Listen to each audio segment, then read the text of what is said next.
Go ahead, Susan. Hey, Dan. Thank you for answering our questions and helping us to understand. And hopefully you can help me understand, again, about the gas and oil prices here. We all know that we have the resources in the United States with plenty of oil to be independent. Yes. The problem, as I understand it, is the oil refineries, as we only have like two. And we're having to depend on foreign oil refineries to refine our oil for us. My question is, I'm sure we have the technology and resources. Why don't we build more, create more jobs? That's a great question, Susan. And yes, we don't have the refining capacity needed. If we wanted to see gasoline prices really come down, we don't have the refinery capacity, even though we have the oil. We are on the verge. I think we are. I just know it. We're on the verge of an energy revolution to the likes of which we've never seen. If we can just get government out of the way. But the problem with the refineries is not about technology or employment or anything else. It's about nobody wants them. And the uproar in the areas. For instance, where I live, I probably have 10 oil refineries within a relatively short driving distance from where I live. I live outside of Philadelphia, Pennsylvania.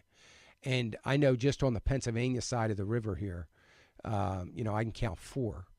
And if I go down into Wilmington, Delaware area and New Jersey, there's easily another 4 or 5. So we just sold 2. We just had one vacate by Sun Oil. Was sold to Delta.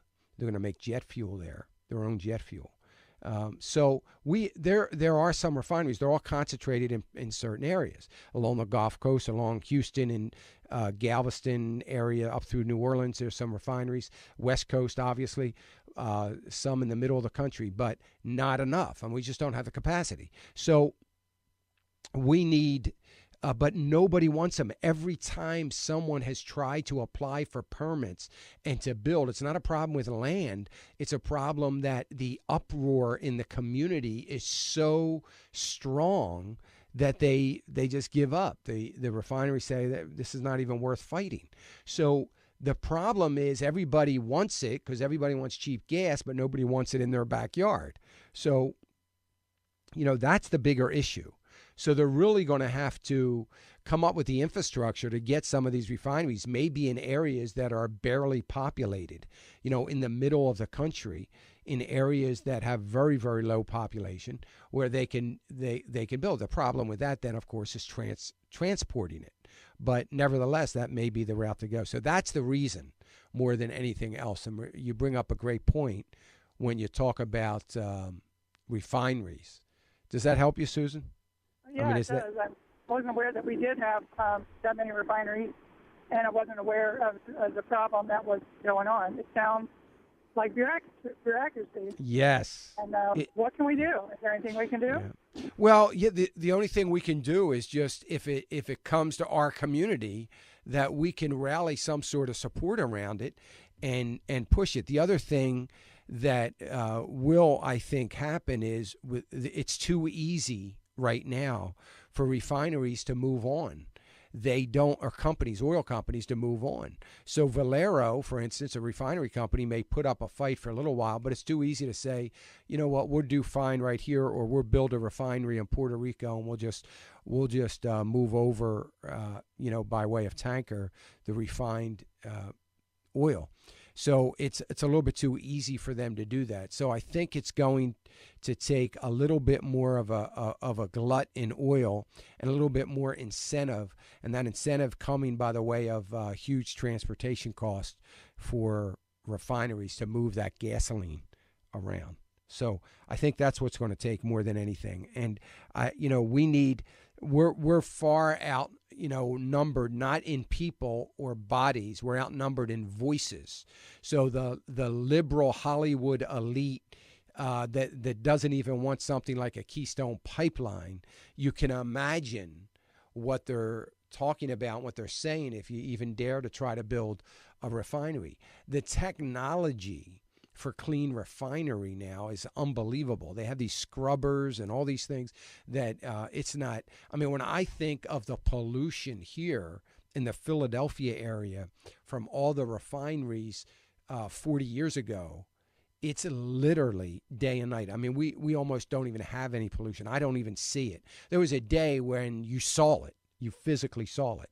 I mean, there was yellow skies. There's none of that now. So it is amazing how clean the process has become with technology. But, trying to tell some, well, what about an explosion? I don't know. I've lived here all my life, and I can only remember two big fires or explosion, and at those points nobody was injured. It wasn't like it caused people to evacuate the community or anything like that. So that's the story, and we've got to be supportive if we truly want energy and independence. We're going to have to be supportive of some of these things the private sector and industry wants to use. But that's not our big problem. Our big problem is government. We've got to get bureaucrats out of the process, and we've got to get bureaucrats out of the way. So that's the bigger process the biggest problem than anything else. Thank you, Susan. Great stuff. I sure appreciate your call. Folks, I need to remind you one more time here about the 44-cent cure, and I hope that you will participate in that 44-cent cure. And if you just joined in the last 15 minutes, in the first hour, I had a guest talk about this. But, there are 7 million children a year that die from parasites. 44-cent cure is an organization called World Concern that goes in there with the gospel message, gives the medicine to be cured of the parasites. And as the guest was saying, they don't leave there. Their goal is to change the hygiene of the area, change the water system. So the first thing they do as they cure people is they look at ways to bring clean water to the community. And he was explaining how obviously they look at runoff water, rainwater, ways of storing that without the parasites and filtration systems or wells or whatever the situation is to get pure water. But one of the biggest problems that he talked about was hygiene, that there are no latrines, there are no sanitary facilities, and they teach people about hygiene. All the while they stay there, they cure people, they're bringing the saving grace, the saving message of Jesus Christ. So great cause. We sure would love you to come alongside us and join that. 800 700 8084. 800-700-8084 to join in with that. You're listening to AFR Talk, Financial Issues. Folk, remember, most importantly, all that we have is God's. It's all His. If you tithe 10%, you don't own the other 90. It's all His. He has entrusted us to be a good and faithful steward of what He's given us.